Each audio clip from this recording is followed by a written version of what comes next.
కరీంనగర్ జిల్లా మానకొండూరు నియోజకవర్గంలో రాజకీయంగా ఉద్రిక్తత నెలకొంది. అధికార కాంగ్రెస్ ప్రతిపక్ష బీఆర్ఎస్ డి అంటే డి అనడంతో రాజకీయాలు వేడెక్కాయి. సీఎం రిలీఫ్ ఫండ్ చెక్కుల విషయంలో మానకొండూరు ఎమ్మెల్యే కవ్వంపల్లి సత్యనారాయణ అవినీతికి పాల్పడుతూ స్కామ్కు తెరలేపారని బీఆర్ఎస్ మాజీ ఎమ్మెల్యే రసమై బాలకృష్ణ ఆరోపించారు. స్వతహాగా డాక్టర్ అవడంతో పేషెంట్లు లేకున్నా కూడా బిల్లులు జనరేట్ చేసి సొమ్ము చేసుకుంటున్నారని బీఆర్ఎస్ ఆరోపిస్తుంది. ఈ విషయంలో కాంగ్రెస్ ఇన్ఛార్జ్ మీనాక్షి నటరాజన్కు ఫిర్యాదు చేస్తానంటూ మాజీ ఎమ్మెల్యే రసమై ప్రకటించారు. రసమై ఆరోపణలపై ఎమ్మెల్యే సత్యనారాయణతో పాటు కాంగ్రెస్ శ్రేణులు భగ్గుమన్నాయి. దమ్ముంటే ఆరోపణలు నిరూపించాలని, లేదంటే ఊరుకునేది లేదంటూ కవ్వంపల్లి అనుచరులు హెచ్చరిస్తున్నారు.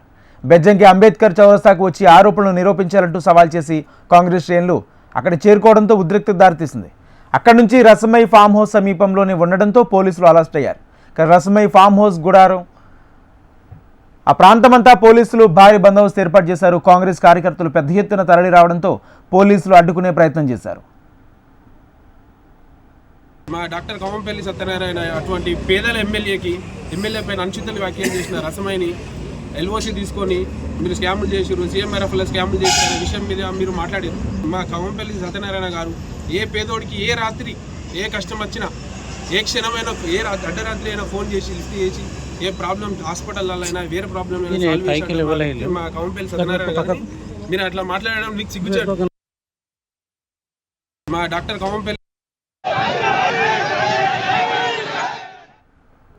కవ్వంపల్లి సత్యనారాయణ అవినీతి భాగవతాన్ని బయటపెడితే తనను చంపేందుకు కార్యకర్తలను ఉసుగొలుపుతున్నారంటూ మాజీ ఎమ్మెల్యే రసమై సోషల్ మీడియాలో మరో సెల్ఫీ వీడియో విడుదల చేశారు.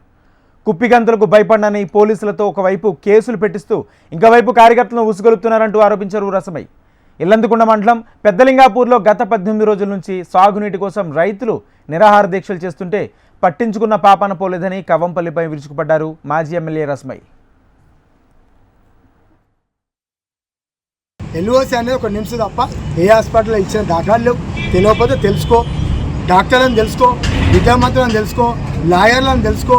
ఆ ఎల్ఓసి ఏడిస్తారు ఎక్కడైతే చెందుతుంది, ఎట్లా చెందుతుంది. ఒక పేషెంట్ పోయి దాని గురించి అక్కడ ఓపీ తీసుకుంటే ఆయన రోగం ఏంటిది, రోగం నిర్ధారణ అయిన తర్వాత ఆయన ఖర్చు అంటూ ఉంటుంది. 3 లక్షల ఖర్చు అయితే 1,20,000, 2,50,000 ఆర్థిక సాయం చేస్తుంది గవర్నమెంట్. అట్లా కానీ దాన్ని తీసుకోపోయి దాంట్లో కుంభకోణం చేసిరు, ఇల్లే చేసిరు.